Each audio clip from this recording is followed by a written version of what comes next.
चलो कल देख लो, डॉपलर प्रभाव तक पढ़ चुके हैं। आज कहां से देखेंगे बता दो। उष्मा टॉपिक से स्टार्ट करते हैं, उष्मा क्या होता है और इससे संबंधित हमारे एग्जाम में क्या क्या पूछ सकता है उसको देखेंगे उष्मा टॉपिक के अंतर्गत, ठीक है ना। चलो उष्मा देखो क्या है, अगर हम एक शब्द में बोलना चाहे तो उष्मा देख लो, ध्यान से बता सकते हैं। उष्मा एक प्रकार की क्या होता है, ऊर्जा, एनर्जी।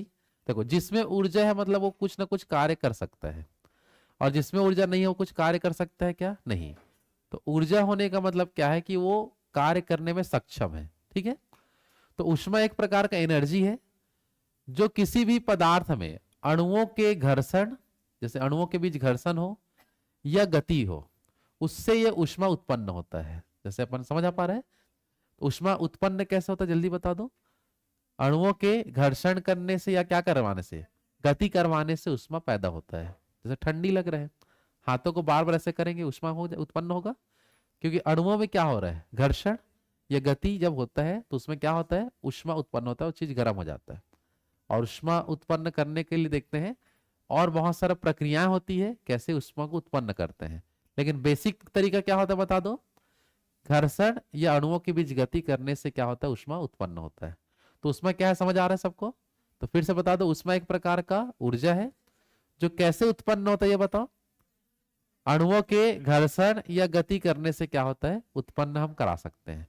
अब जितने मात्रा में ऊष्मा हम पैदा करवा चुके हैं अणुओं के घर्षण से, उसको हम कैसे बताएंगे, तो जूल के माध्यम से। किसके माध्यम से, कि मैं अणुओं के बीच घर्षण कराया और 2 जूल ऊष्मा पैदा हो गया, 3 जूल।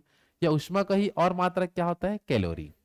तो ऊष्मा का ऐसा ही मात्रा क्या क्या बताओगे, जूल या एवं क्या बताओगे, कैलोरी हम बता सकते हैं। दोनों ही ऊष्मा का मात्रक होता है ना।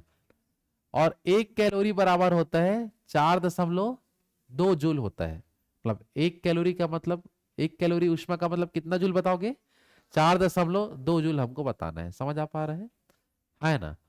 और ऊष्मा का संचरण जैसे होगा, वो किस ओर से किस ओर होता है, जब भी क्वेश्चन करे तो अधिक ताप से क्या बताओगे, कम ताप की ओर। अधिक ताप से क्या बताओगे, जैसे मान लो इसको हम गर्म कर रहे हैं तो ऊष्मा इसमें ही आ रहा है, तो धीरे धीरे ऊष्मा गर्म होकर ऊपर जाएगा और हो सकता है हैंडल तरफ भी आ जाएगा।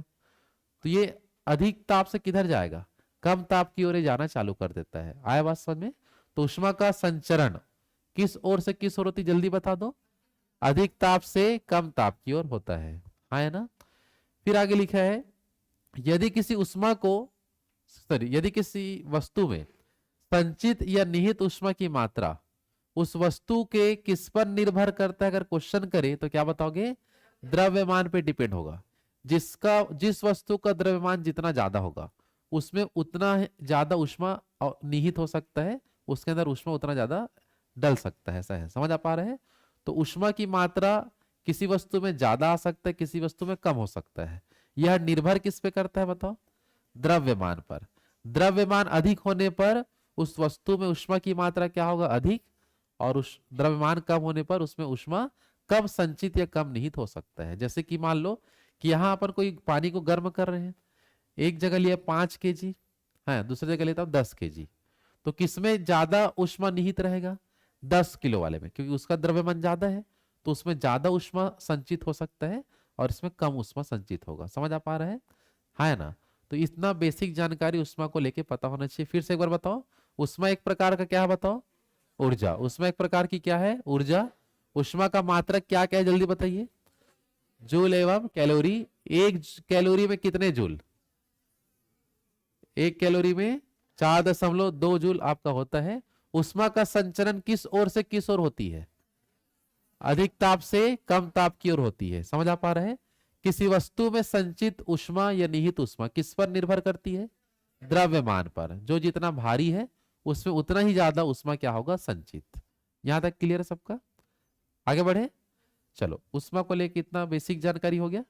इसके बाद हम देखते हैं ऊष्मा जो होता है और जो ताप जो शब्द है, ये दोनों में डिफरेंस क्या है उसको समझना। ताप को ही ऊष्मा नहीं समझना है अपन को, ताप अलग चीज होता है और ऊष्मा अलग चीज है। समझ आ पा रहे हैं। जैसे कि देखो क्या लिखा है, ताप का मतलब क्या होता है, ताप वह भौतिक कारक है जो ऊष्मा की मात्रा को व्यक्त करता है। किसकी मात्रा को, ऊष्मा की मात्रा को व्यक्त जिससे हम करते हैं उसको बोलते हैं ताप या टेम्परेचर। जैसे मान लो कि धीरे धीरे ऊष्मा बढ़ रहा है तो बोलेंगे टेम्परेचर बढ़ रहा है। तो तापमान जो होता है, ताप जो होता है वो केवल ऊष्मा की मात्रा बताता है कि कहाँ पास ज्यादा है और कहाँ पास कम है। कहीं मान लो कि 20 डिग्री सेल्सियस है, कहीं 50 डिग्री है, तो बताएंगे ना वहां ज्यादा ताप है, मतलब वहां ज्यादा ऊष्मा है, यहाँ कम ऊष्मा है। तो ताप बताने से पता क्या चलता है कि ऊष्मा कितना ज्यादा है और कितना कम है। तो ताप क्या समझ पा रहे हो? ताप क्या चीज है, जल्दी से बता दो। तो ये ऊष्मा की क्या बताता है? मात्रा। और ऊष्मा पैदा कैसे करते हैं? अणुओं के घर्षण से। अणुओं की क्या बता दो? घर्षण से ये सब पैदा होता है ऊष्मा। और कितना ऊष्मा पैदा हो चुका है उसको हम किस में व्यक्त करते हैं बोलेंगे तो जूल या कैलोरी में। लेकिन कितना अभी अपन तो सीधा बता नहीं सकते, तो हम लोग क्या लाएंगे? तापमापी लाएंगे। और तापमापी से पता चलेगा कि कहाँ कितना डिग्री सेल्सियस है। ताप से पता ये चल रहा है कि ऊष्मा कहाँ ज्यादा है और कहाँ कम है। समझ आ पा रहा है? हाँ है ना? और ताप से ही बनेगा आपका क्या बता दो? तापमापी। तो ताप मापने वाले उपकरण को हम क्या बोलते हैं? तापमापी। जिसमें 4 प्रकार के पैमाने होते हैं, 4 प्रकार के स्केल हो सकते हैं। जैसे कि ये जो दिख रहा है, ये जो स्केल हमारा दिख रहा है थर्मामीटर, कौन सा मीटर है? इसमें जैसे हो सकता है सेल्सियस भी हम यूज कर सकते हैं। कुछ कुछ तापमापी में फॉरेनहाइट वाला रहता है, जैसे डॉक्टर वाले के पास जो होता है ना, वो फॉरेनहाइट वाला होता है। कौन सा होता है आपका? फॉरेनहाइट। इसके अलावा क्या मिलेगा? केल्विन स्केल मिल जाएगा। ऐसे स्केल समझ आ रहा है ना? ये जो स्केल अलग अलग रूप में हो सकते हैं, सेल्सियस वाले रूप में हो सकता है, फॉरेनहाइट हो सकता है, केल्विन, और एक क्या होता है? रोमर। तो मापी जो होते हैं उसमें कितने प्रकार के पैमाने हो सकते हैं बताओ? 4 प्रकार के। कितने प्रकार के? 4। सबसे पहला सेल्सियस, सबसे पहला सेल्सियस, दूसरा में फॉरेनहाइट, दूसरा में फॉरेनहाइट, तीसरा में केल्विन, और चौथा रोमर। चौथा क्या आएगा? तो ये ऊष्मा और ताप समझ गए क्या होता है? ऊष्मा क्या है? एक एनर्जी वाला चीज है जो घर्षण से हम पैदा कर लिए। कितना पैदा हुआ है ये हम पता कर सकते हैं किससे? टेम्परेचर, ताप से। ताप को मापने के लिए क्या बना है? ताप मापी, जिसमें कितने प्रकार के ऐसे स्केल बन सकते हैं? 4 है। क्लियर है सबका? सभी स्केल का अलग अलग क्वालिटी होता है, उसको ध्यान से समझना। जैसे कि मैं लेता हूं सेल्सियस वाला, क्या लेता हूं बता दो? तो सेल्सियस जो पैमाना होता है उसका हम बात करें, जो हिमांक बिंदु, कौन सा बिंदु?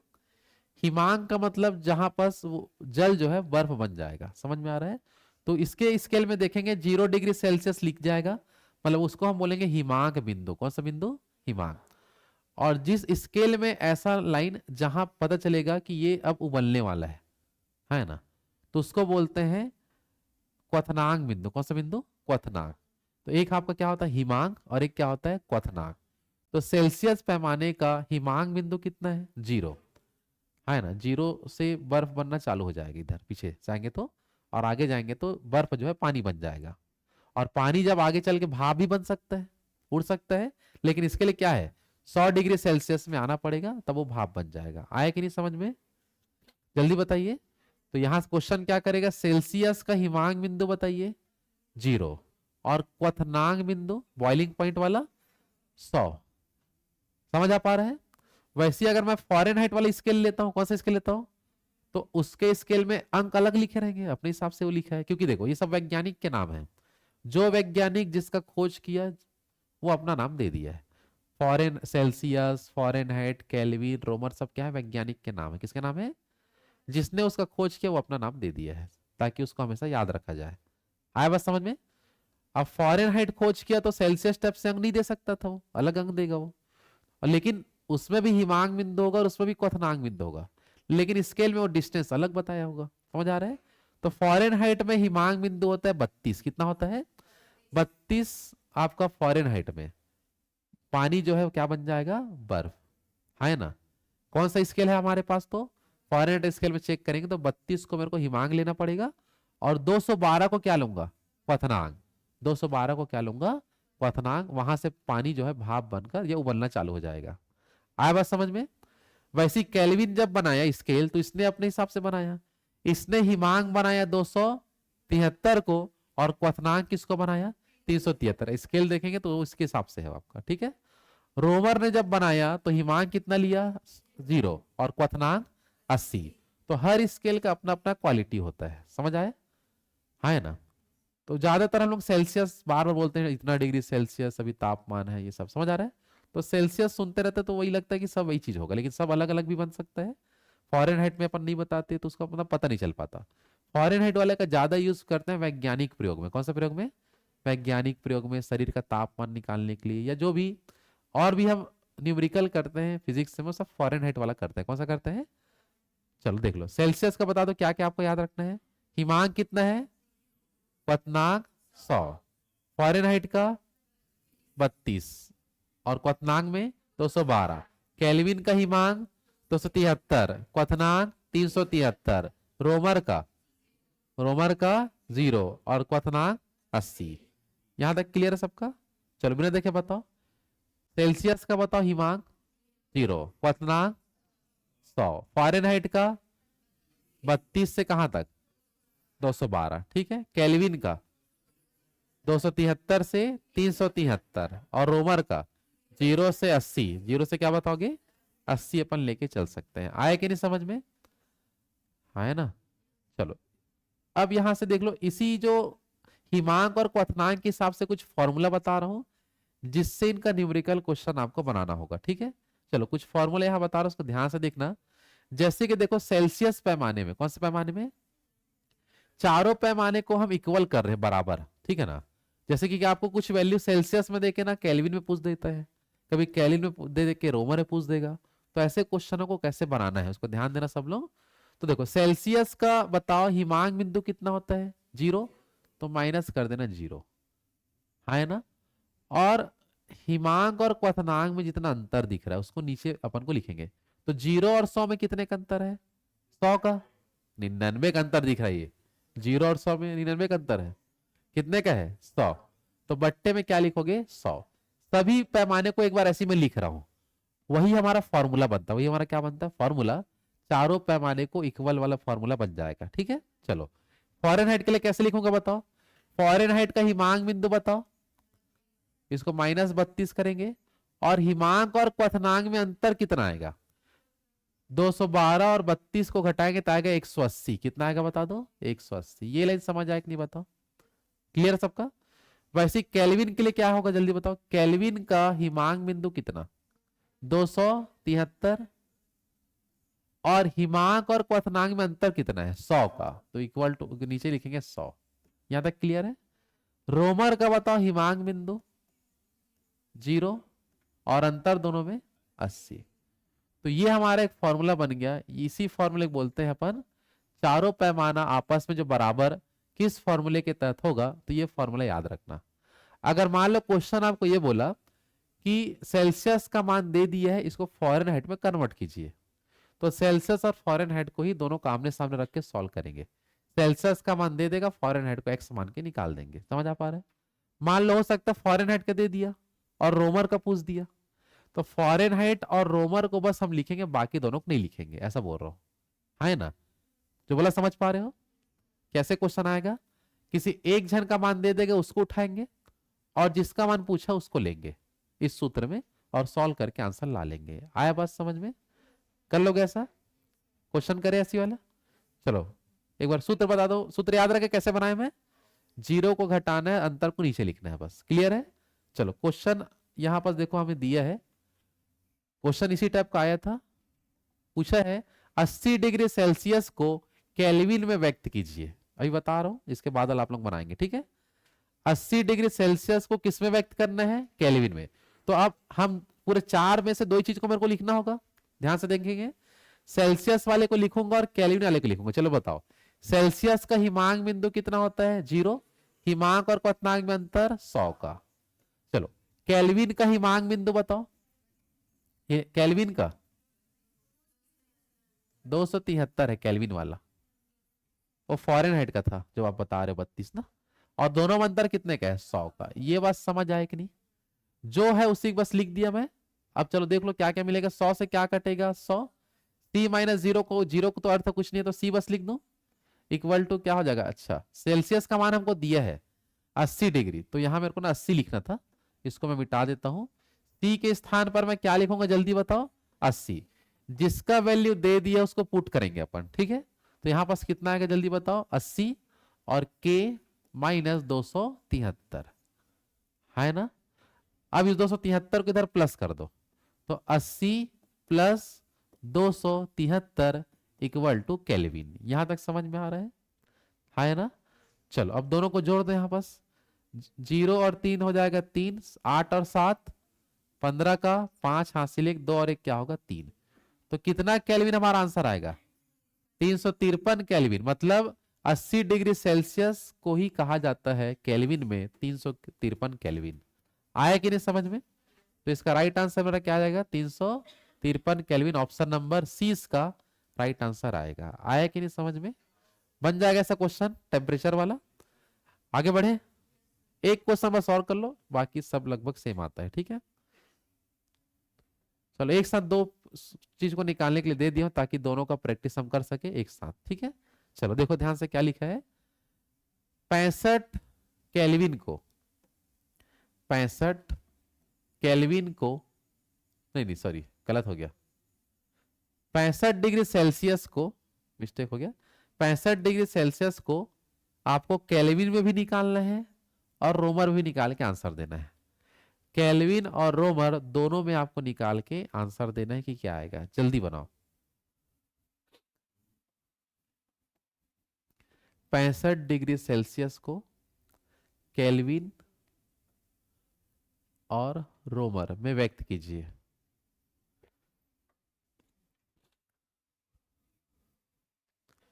क्या हो पा रहा है? जल्दी बनाओ। कैसे बनाएंगे वो समझ में आ गया होगा। ठीक है, चलो हो गया। चलो ऑप्शन ए किसी का, ऑप्शन बी, सी, डी। चलो सी आ रहा आंसर। चलो पहले मैं देखो सेल्सियस का केल्विन से तुलना करके केल्विन निकालूंगा, फिर उसी सेल्सियस का तुलना किससे करूंगा? रोमर वाले से, और रोमन निकालूंगा। तो दो बार ये काम हमें करना होगा। देखो सबसे पहले सेल्सियस का हिमांक बिंदु कितना होता है? 0, और दोनों में अंतर कितना होता है? 100 का। केल्विन का बता दो, हिमांक बिंदु कितना होता है? 273। हिमांक क्वथनांक में अंतर कितने का? 100 का। यहां तक क्लियर है? चलो 0 से क्या कट जाएगा? 0। सेल्सियस का मान कितना है? 65। तो सी का मान कितना आएगा? 65। -0 को लिखने का आवश्यकता नहीं है। केल्विन का मान हमको निकालना है -273। ठीक है, इधर लाके प्लस कर देंगे तो 65 प्लस 273 इक्वल टू क्या आएगा बता दो? केल्विन। जोड़ दो इसको, 5 और 3 8, 7 और 6 13, 2 और 1 क्या होगा? 3। तो 338 केल्विन। केल्विन में एक ही तो दिख गया, तो आंसर तुम लगा सकते हैं, लेकिन रोमर भी हम निकाल लेते हैं। ठीक है, चलो सेल्सियस का हिमांक बिंदु 0, हिमांक क्वथनांक में अंतर 100 का। ठीक है, रोमर में हिमांक बिंदु 0, हिमांक और क्वथनांक में अंतर कितने का? 80 का। बात समझ आ पा रहा है? जो जरूरत के उसी को बस सामने सामने करना है। सेल्सियस का वैल्यू दिया है कितने का? 65। तो 65 बट्टे क्या हो जाएगा? 100 इक्वल टू आर, बस लिख तो -0 लिखने का आवश्यकता है क्या? नहीं, बट्टे क्या हो जाएगा? 80। यहां तक क्लियर है सबका? चलो 0 से क्या कटेगा? 0। 5 से 2 बार में, 5 से 13 बार में, और 2 से कितना? 4 बार में। 13 चौक बता दो, 13 चौक 52। तो आर का मान कितना आ गया? 52। तो देख लो के का मान कितना मिला था? केल्विन का मान 338 और रोमर का मान कितना आ गया? 52। तो राइट आंसर हमारा क्या बन जाएगा? ऑप्शन नंबर सी इसका करेक्ट आंसर आ जाएगा। समझ आ पा रहा है? हाँ या ना? जल्दी बताओ। बना लोगे ना ऐसा वाला? बस वो जो फॉर्मूला बताया था बनाने का तरीका उसको याद रखना, कैसे बनाते हैं सूत्र को। क्लियर है? क्या चीज को माइनस किया जाता है? जल्दी बताओ। हिमांक बिंदु को क्या करेंगे? माइनस, और बट्टे में क्या लिखते हैं? दोनों का जो अंतर, हिमांक और क्वथनांक बिंदु में जो अंतर है, इसको नीचे लिखेंगे, बस और कुछ नहीं है। एक ठो मान देगा, दूसरा आपको निकालना होगा। क्वेश्चन बहुत आता ही वाला। ठीक है, कर लोगे ऐसा? आगे बढ़े, चलो। तो ये हो गया हमारा नॉर्मल तापमान क्या होता है, तापमान के कितने पैमाने होते हैं, समझ आ रहा है? और इन चारों पैमाने में आपको जो समानताएं हैं इसको आपको ध्यान देना है। क्लियर है सबका? चलो अब आगे बढ़ते हैं। न्यूमेरिकल तो हो गया हमारा। अब हम देखेंगे ऊष्मीय प्रसार के बारे में। किसका नाम पढ़ेंगे? ऊष्मीय प्रसार क्या होता है उसको समझते हैं। ठीक है, चलो देखो नेक्स्ट हमारा टॉपिक क्या है? उष्मी प्रसार। उष्मी प्रसार का मतलब देखो सिंपल, आप ये बताओगे कि जैसे मान लो कि ये कोई वस्तु है, ठीक है, जैसे इसको मैं उष्मा दूंगा, जैसे इसमें गर्मी पड़ते जाता है तो इसमें क्या होता है? प्रसार होना चालू होता है। लोहा, जैसे कोई भी वस्तु ले लो, किसी भी वस्तु को मैं उष्मा देते जाऊंगा तो उसका क्या होगा? क्षेत्रफल बढ़ सकता है, लंबाई बढ़ सकता है, ठीक है ना, या आयतन बढ़ सकता है, किसी भी प्रकार का प्रसार हो सकता है। इसे ही हम बोलते हैं उष्मी प्रसार। क्या बोलते हैं? उष्मी प्रसार। क्या समझ पाए? किसी वस्तु को उष्मा देने से उनमें जो प्रसार उत्पन्न हो सकता है वही क्या कहलाता है? उष्मी प्रसार। अब ये उष्मी प्रसार तीन प्रकार के हो सकते हैं। लंबाई में वृद्धि हो सकता है ना, या उसके क्षेत्रफल में हो सकता है, या उसके आयतन में भी हो सकता है। समझ आ पा रहा है?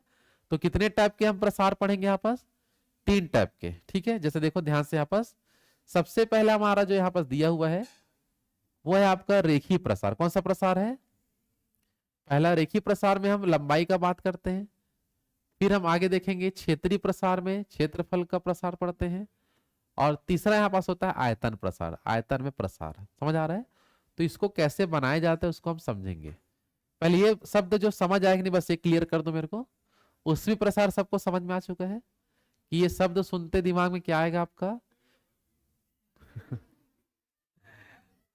उष्मी प्रसार सुनते क्या आएगा दिमाग में, जल्दी बताओ।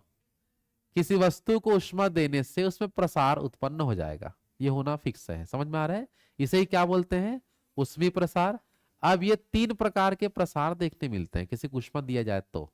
हो सकता है केवल लंबाई बढ़ जाए, हो सकता है उसका क्षेत्रफल बढ़ जाए, या हो सकता है पूरा उसका आयतन बढ़ जाए।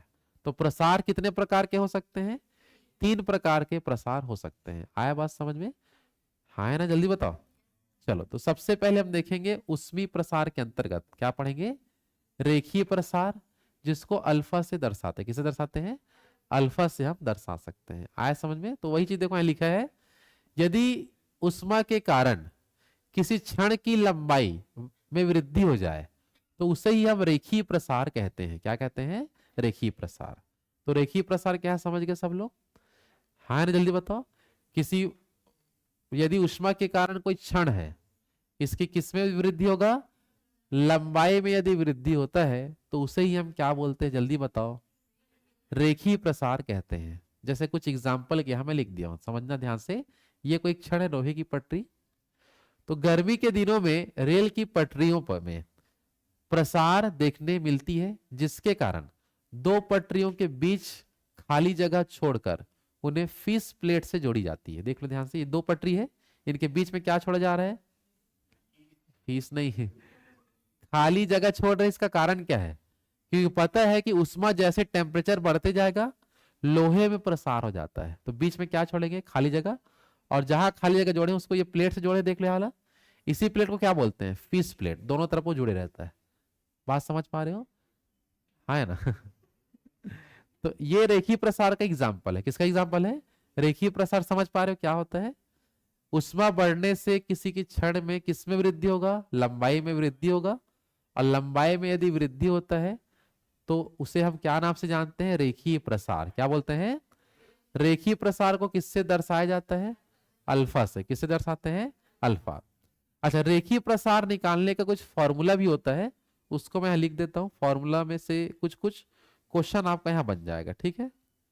चलो, तो रेखीय प्रसार को हम किससे दर्शाते हैं, जल्दी बताओ? अल्फा से। किससे दर्शाएंगे? चलो, तो अल्फा इक्वल टू लिख दो, समझ जाओगे, है ना। तो यहां पर देखो ध्यान से क्या होता है। यहां होता है आपका सबसे पहले लंबाई में परिवर्तन। लंबाई में परिवर्तन बट्टे होता है प्रारंभिक लंबाई। प्रारंभिक लंबाई, है ना। चलो फिर से बताओ, पहला क्या बता दो? लंबाई में परिवर्तन, उसके बाद प्रारंभिक लंबाई, और फिर रहेगा हमारा ताप में परिवर्तन। क्या रहेगा? ताप में परिवर्तन। चलो फॉर्मूला सबको याद रखें, जल्दी बताओ। रेखीय प्रसार निकालने का सूत्र क्या है? कितना उसमें लंबाई बढ़ेगा, तो तापमान पहले देखेंगे, अभी कितना टेम्परेचर है, लंबाई में कितना चेंजेस आ सकता है, या कुल मिला के रेखीय प्रसार हम निकालेंगे। तो सूत्र क्या है, जल्दी बताओ? लंबाई में परिवर्तन बट्टे प्रारंभिक लंबाई गुणा ताप में परिवर्तन, याद रहेगा सबको? हाँ है ना? चलो, तो ये फॉर्मूला आपको अच्छे से याद रखना है। वाह है भाई, ये लो फिर से लिख देता हूं। देखो चलो, क्या बताया था? रेखीय प्रसार को किससे दर्शाएंगे? अल्फा से। सूत्र बताओ। लंबाई में परिवर्तन। ठीक है भाई, देख लो, अब नहीं दिख रहा सर जैसे? लंबाई में परिवर्तन, नीचे बताओ। प्रारंभिक लंबाई गुणा ताप में परिवर्तन। ताप में परिवर्तन, अब नहीं लिखता वो, आप शॉर्ट टाइप से दिखता है करके समझ जाओगे ना? है ना? और दर्शाते किसको उससे अपन? अल्फा से दर्शा देंगे। क्लियर है यहां तक? अब इसी फॉर्मूले से देखो क्वेश्चन आपका एग्जाम में कैसे आता है।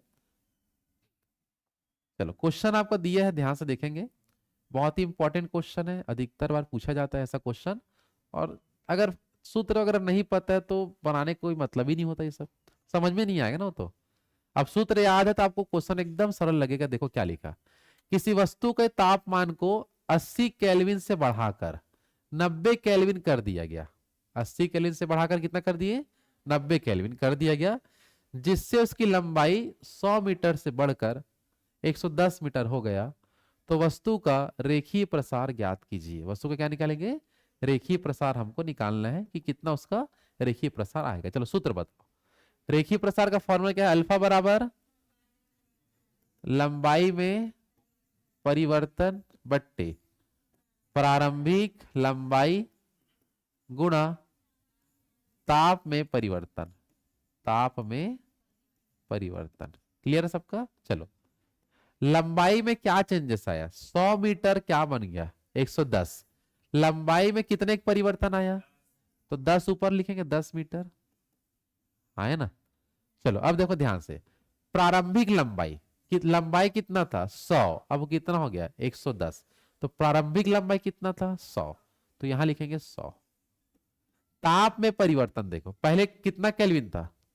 80। अब कितना हो गया? 90। तो कितना चेंजेस? 10 का परिवर्तन, 10 केल्विन का इसमें चेंजेस आ रहा है। हाँ है ना? जल्दी बताओ। चलो, तो यहां देख लो, 10 से क्या कट जाएगा? 10। ऊपर कुछ नहीं है तो क्या बताओगे? 1। और नीचे में क्या आएगा? 100। इसको सॉल्व करेंगे तो 0.001 लिख सकता हूँ नहीं? जल्दी बताओ। 100 है, अच्छा मिस्टेक हो गया, सॉरी।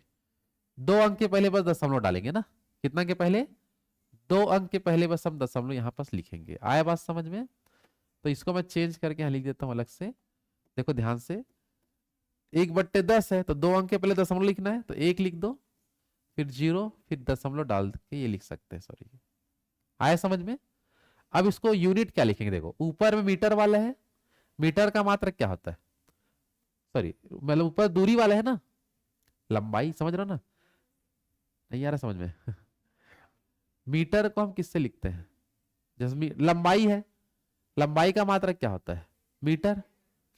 तो अपन लिखेंगे मीटर का बातचीत हो रहा है ऊपर में, और नीचे किसका बात हो रहा है? केल्विन का। तो मीटर प्रति केल्विन। मीटर पर क्या लिखेंगे? केल्विन यूनिट है, नीचे अपन के लिख के दर्शा देते हैं। आया समझ में? तो हमारा आंसर कितना आएगा? हाँ, कुछ दिक्कत है?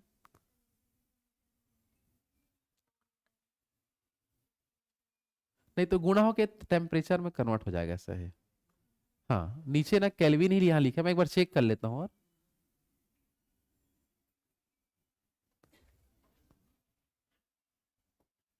थोड़ा सा मिस्टेक देख लो, यूनिट को लिख, आंसर तो ठीक आया है, यूनिट में थोड़ा सा दिक्कत हो रहा है। यूनिट को मैं ठीक से और बता देता हूँ, ठीक है ना?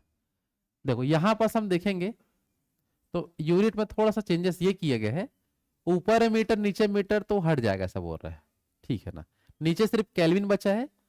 तो और केल्विन को यदि मैं बट्टे हटा दूं यहां पास, तो उसको लिखते हैं केल्विन इनवर्स। क्या लिखते हैं? Kelvin inverse. अगर बट्टे में है नीचे का के, और उसको उसके साथ में मिला के लिखना है, मान लो, ठीक है ना, ऊपर में करके, तो उसको क्या लिखेंगे? ये बट्टे हट जाएगा तो माइनस लग जाता है, बस -1 ऐसा करके, तो केल्विन इनवर्स बोल सकते हैं।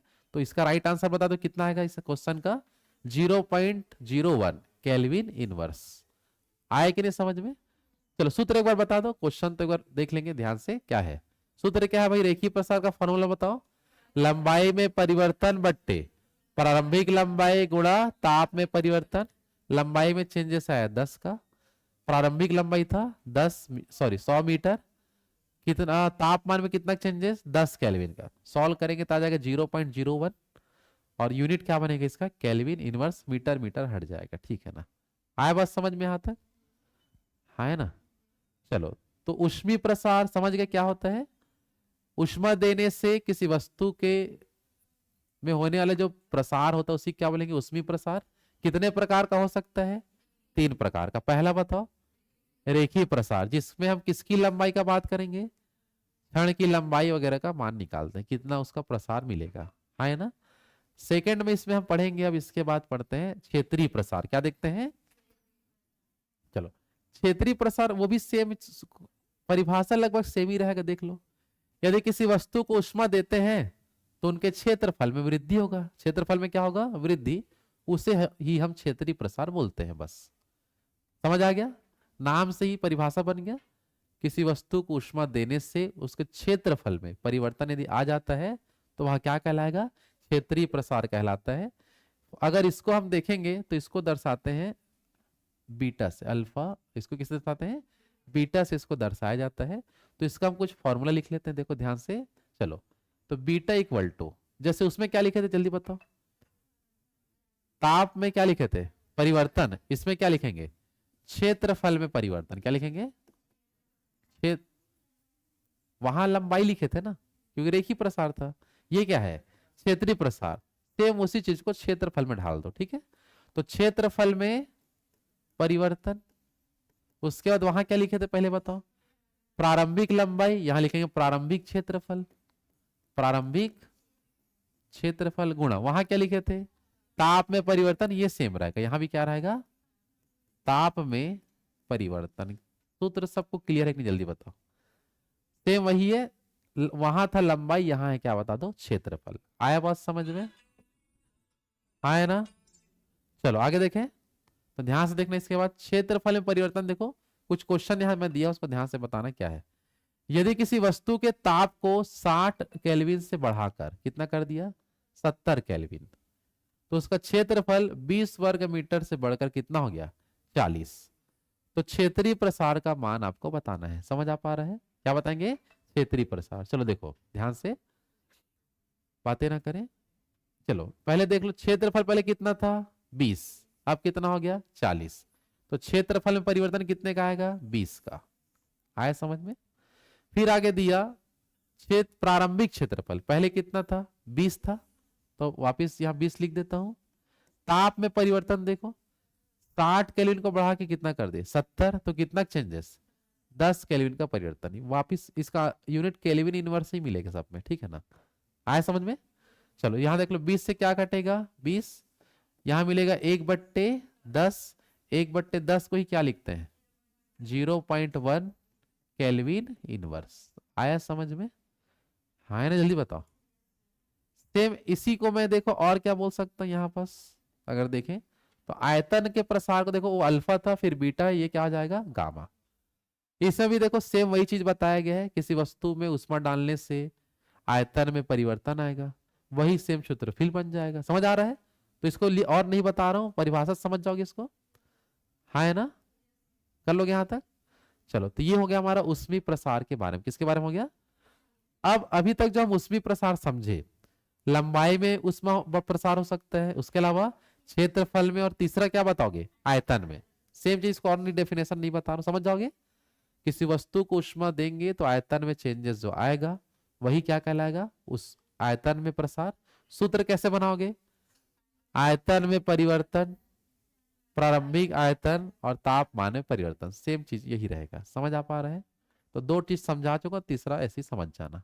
क्लियर है यहां तक सबका, आगे बढ़े। अब इन तीनों में एक तुलना करते हैं। जब किसी वस्तु को ऊष्मा देते हैं तो तीनों में एक साथ यदि परिवर्तन होता है तो किसमें कितना कितना परिवर्तन होगा उसको देखो बताया गया है। ध्यान से देखना इसमें सब लोग, जब यहां लिखा गया है। चलो अल्फा से किसको दर्शाते जल्दी बताओ, अल्फा को लंबाई, बीटा से कौन चौड़ाई बोल रहा है क्षेत्रफल, और गामा से आयतन। लंबाई में परिवर्तन अगर मान लो 1 का होता है, बीटा क्षेत्रफल है तो उसमें लंबाई और चौड़ाई एक साथ होगा, तो उसमें 2 का चेंजेस आएगा। और आयतन है तो लंबाई चौड़ाई ऊंचाई तीनों है, तो इसमें कितने का, 3 का इसमें क्या आएगा बता दो, चेंजेस आएगा। ये बात समझ पाए कि नहीं? तो ये लिखा है अल्फा बीटा और गामा का एक रेशियो होता है, 1:2 क्या होता है, 3। आया बात समझ में? है ना?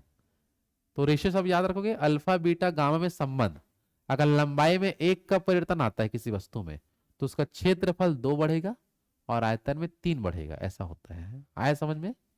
है ना?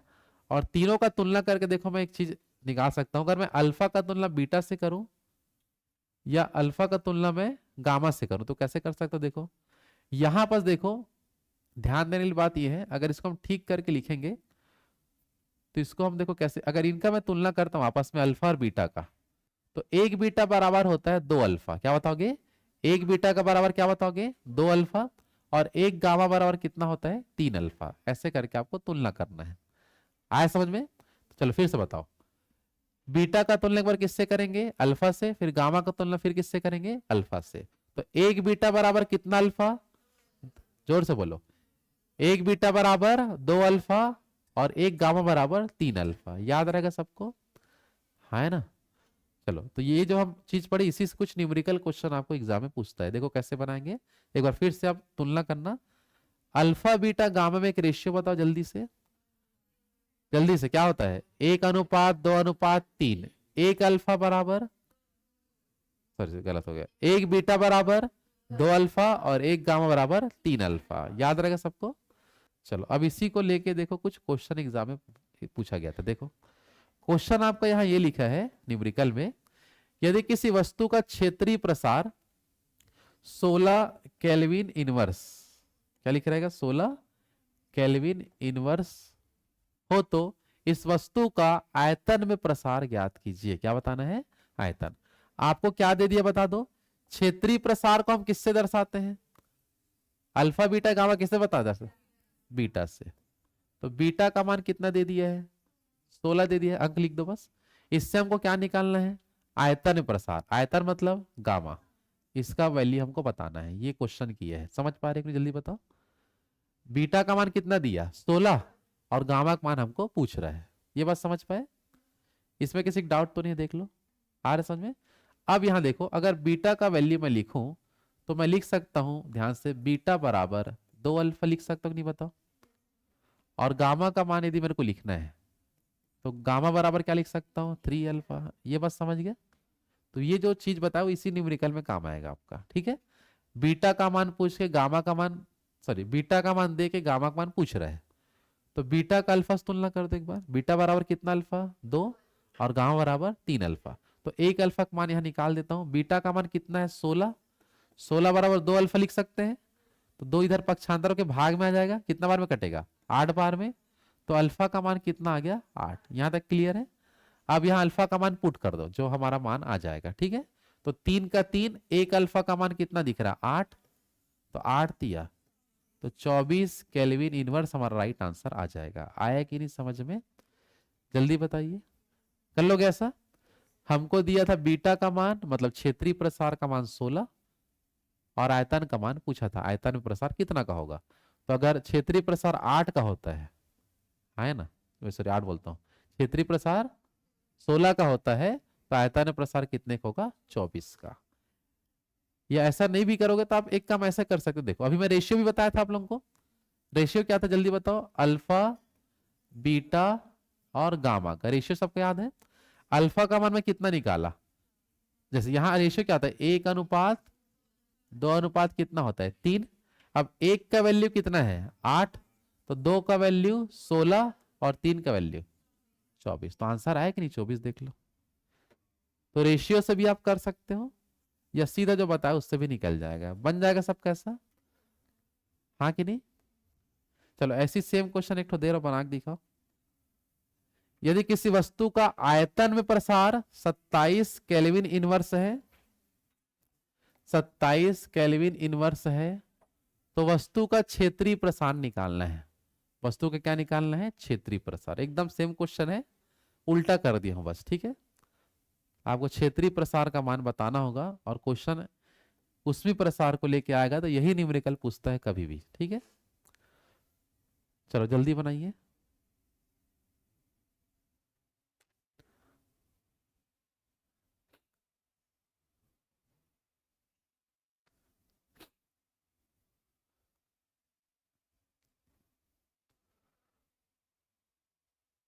आया आंसर? पॉइंट पॉइंट में नहीं आ रहा है ना? चलो, कितना लाए? हाँ, 18। हाथ उठा दो जिन लोग नहीं ला पाए हो। 18 जिनका नहीं आया है, नहीं लाया, क्यों? बड़ा अफसोस हो रहा है। 18 क्यों नहीं आया आप लोगों का? चलो भाई, देखो इसमें कुछ कठिनाई तो मेरे को नहीं लग रहा है, एकदम सिंपल क्वेश्चन दिया है। यदि वस्तु का आयतन प्रसार, आयतन के प्रसार को किससे दर्शाते हैं? गामा का मान कितना दिया है जल्दी बताओ। 27 लिख दो। और हमको क्या निकालना है ये बताओ। क्षेत्रीय प्रसार, क्षेत्रीय प्रसार को किससे दर्शाते हैं? बीटा से, सॉरी किससे दर्शाएंगे? बीटा से हम दर्शा सकते हैं। इसका मान हमको पूछा है, बस इतना है। अब देखो, ये मान तभी आप निकाल पाओगे जब दोनों में सेम चीज रहे। जैसे कि देखो, एक अल्फा बराबर, सॉरी एक गामा बराबर क्या होता है? मतलब एक गामा बराबर 3 अल्फा, और एक बीटा बराबर 2 अल्फा। मतलब मेरे को 3 अल्फा का मान दिया है 27, और 2 अल्फा का पूछा है। मतलब ये बात समझ पा रहे हो? तो अल्फा का मान 3 नियम 27, अल्फा का मान कितना आ गया? 9। अब 2 का 2, अल्फा का मान कितना पुट करूंगा? 9। 9 दूनी, या तो इससे बना लो, नहीं तो एक ठाने के बाद रेशियो भी निकाल सकते हैं, उससे भी आंसर आ जाएगा। आया कि नहीं समझ में? जल्दी बताइए। चलो, तो ये हमारा पॉइंट हो गया उष्मा टॉपिक के अंदर। उष्मी प्रसार क्या होता है, एकदम डिटेल से समझ में आ रहा है। तो उष्मी प्रसार क्लियर है सबका ना? कितने प्रकार का प्रसार होता है? 3 प्रकार का। ठीक है, क्या क्या नाम से? क्षेत्रीय प्रसार, रेखीय प्रसार, और आयतन वाला। आगे पीछे भले हो गए, लेकिन नाम समझ में आ रहा है। अल्फा बीटा गामा दर्शाते हैं, तीनों का एक रेशियो बताओ। 1:2:3। और तुलनात्मक दृष्टि से बीटा बराबर 2 अल्फा और गामा बराबर 3 अल्फा। क्लियर है? और जो क्षेत्रीय प्रसार पर्सनल निकालना है तो सबका अलग अलग भी था। सूत्र क्या था ऊपर में? अगर क्षेत्रीय प्रसार का बात करेंगे तो ऊपर में क्या आएगा? क्षेत्रफल में परिवर्तन बट्टे में प्रारंभिक क्षेत्रफल गुणा तापमान में परिवर्तन। क्लियर है सबका? चलो, इसके बाद हम पढ़ेंगे ऊष्मा का संचरण। क्या पढ़ेंगे बता दो? चलो, संचरण का मतलब बताओ क्या होता है? ऊष्मा का संचरण में से आप क्या समझते हैं? ऊष्मा का एक स्थान से दूसरा स्थान तक पहुंच जाना क्या कहलाता है? संचरण। तो ऐसा करने के लिए 3 विधि बनाया गया है। कितना विधि है? 3। पहला को चालन विधि बोलते हैं, जिसके तहत ऊष्मा का संचरण, जो भी संचरण हम करेंगे। दूसरा क्या है बता दो? संवहन। और तीसरा क्या है? विकिरण। तो ऊष्मा का संचरण, ऊष्मा जो एक स्थान से दूसरे स्थान पहुंच सकता है, उसके लिए उसको कुछ माध्यम चाहिए। क्या चाहिए बता दो? बिना, मतलब माध्यम चाहिए भी, बिना माध्यम के भी आ सकता है। तो देखेंगे कि इसमें कौन कौन से माध्यम का यूज करके ऊष्मा आगे बढ़ता है। अगर ऊष्मा जा रहा है मान लो ठोस वस्तु में, कौन से वस्तु में? ठोस वस्तु में यदि ऊष्मा का प्रवाह देखेंगे तो उसके लिए काम आता है चालन विधि। कौन सा विधि? चालन। संवहन विधि आपका काम आ जाएगा द्रव में और गैसों में। ऊष्मा का जो संचरण होता है वो होता है संवहन विधि से। और जहां ठोस द्रव गैस नहीं है, मतलब वो है निर्वात, क्या बताओगे? तो वहां ऊष्मा का संचरण होता है विकिरण विधि से। तो जैसे सूर्य का प्रकाश हमारे तक आता है तो वो एक प्रकार का विकिरण है। क्या आपका? क्योंकि वो निर्वात से बढ़ रहा है। निर्वात मतलब कोई माध्यम के बिना वो आगे आ गया, तो उसको हम क्या बोलते हैं? विकिरण। कोई ठोस वस्तु में बह रहा है तो चालन विधि। द्रव और गैस में अगर ऊष्मा बह रहा है तो संवहन विधि। और बिना कोई माध्यम से ही आगे बढ़ गया तो विकिरण। तो तीनों में अंतर समझ पाए सब लोग? चलो फिर से देखो, ऊष्मा का संचरण क्या होता है जल्दी बता दो। ऊष्मा का संचरण किसे कहते हैं? ऊष्मा का एक स्थान से दूसरा स्थान तक जाना क्या कहलाता है? ऊष्मा का संचरण। ऊष्मा के संचरण की कितनी विधियां हैं? 3 विधि है। पहला कौन सा? चालन, दूसरा संवहन, और तीसरा विकिरण। चालन जो होता है वो कौन से माध्यम में? ठोस। समझ आ रहा है? और संवहन द्रव और गैस, और विकिरण कौन सा? निर्वात। यह तीनों है क्या चीज? मन में से अपन इमेजिन करें, जैसे कि मान लो कुछ पुस्तक है, मेरे को यहां से लेके लास्ट तक देना है, तो इसको मैं 3 तरीके से दे सकता हूँ। कितने तरीके से? 3। वही 3 तरीका आपको समझना है जो मैं बता रहा हूँ। अगर मैं पुस्तक दिया फर्स्ट में, वो फिर सेकंड को देंगे, फिर थर्ड को देंगे, धीरे धीरे करके लास्ट में पुस्तक पहुंच जाएगा। मतलब समझ पा रहे हो? तो पुस्तक में पहुंचाया हूं, लेकिन वो पुस्तक सबके हाथ में गया और लास्ट हम जिसको जहां तक जाना था वहां तक पहुंच गया। तो इसको बोलते हैं चालन विधि। कौन सा विधि? चालन। समझ आ पा रहा है? जिसमें सभी अणु लोग भाग लेते हैं। माध्यम की क्या बोला मैं? हर एक अणु यदि भाग लिया तो वह है चालन विधि। कौन सा विधि है? चालन। समझ आ पा रहा है? हाँ कि नहीं? दूसरा तरीका था, अगर मैं पुस्तक को देना चाहूं तो सेकंड तरीका यह है कि एक जन को दिया, वो उठ के किसी 2 लोगों को छोड़ के दे दिया, फिर वो उठ के फिर 3-4 लोगों को छोड़ के दे दिया। तो जब हर अणु काम नहीं कर रहा है, उठ उठ के अपन लास्ट तक अपन दे रहे हैं, तो हर एक अणु भाग ले रहा है क्या? नहीं। तो अगर माध्यम का सभी अणु भाग नहीं लेता है, एक अणु घूम फिर के दूसरे अणु को दे दिया, दूसरा तीसरा को दे दिया, तो इसको बोलते हैं संवहन। क्या बोलते हैं? तो ये होता है द्रव और गैसों में। कहाँ कहाँ होता है? द्रव और गैसों में। अब पुस्तक को दे रहे हो तुम लोग, उधर ही लिखा आया था, तो कौन सा विधि से मंगवा रहे हो? संवहन, चालन? दोनों समझ आया कि नहीं आया? जल्दी बताओ। चालन मतलब हर एक अणु भाग लेगा माध्यम का। संवहन मतलब सभी अणु भाग लेंगे क्या? नहीं।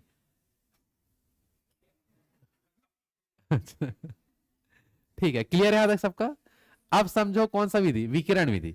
विकिरण में ये भी हो सकता है मैं डायरेक्ट उसको, बात मत करो, डायरेक्ट मैं उस चीज को फेंक के भी दे सकता हूँ। ये लो सीधा ऐसे करके, कोई माध्यम भाग लिया क्या, सीधा बिना माध्यम के, ये लो फट से, तो उसको बोलेंगे संवहन। क्या बोलते हैं? सॉरी सॉरी, उसको क्या बोलेंगे? विकिरण। तीनों माध्यम समझ आ पा रहा है? अगर माध्यम के सभी अणु भाग ले लिए मतलब चालन, गैप कर करके संवहन, सीधा फेंक के विकिरण। तो जो सूर्य प्रकाश सीधा फेंका के आता है, ठीक है नहीं, तो कौन सा है? विकिरण। धरती जो गर्म हो रहा है, पृथ्वी का जो धरती, समझ रहे ना, वो है कौन सा? चालन, ठोस वस्तु। लेकिन वो जब गैस को जब गर्म कर रहा है, गैसों को गर्म कर रहा है, या पानी भाप बन के उठे ऊपर, समझ आ रहा है? तो वो कौन सा विधि? संवहन विधि से वायुमंडल गर्म हो जाता है। कौन सा विधि से? संवहन। पृथ्वी का गर्म होना, या आगे समझेंगे ये भी समझ सकते हो, पृथ्वी पे सीधा प्रकाश आ रहा है, उसको हम आगे डिटेल से जब एग्जाम्पल बताऊंगा तो वहां क्लियर कर दूंगा, अभी नहीं कंफ्यूजन हो जाओगे कि कहां पास क्या बता रहे करके। तीनों समझ आ पाए कि नहीं? जल्दी बताओ। चलो, तो कल हम लोग कहां से आगे पढ़ेंगे? चालन विधि की विशेषता को समझेंगे कि क्या इसमें होता है। समझ आ पा रहा है? कल आगे कहां से पढ़ेंगे? चालन विधि से पढ़ेंगे। यहां तक क्लियर सबका? हाँ है ना? जल्दी बताओ। चलो बाकी इसका आगे कल करते हैं ना।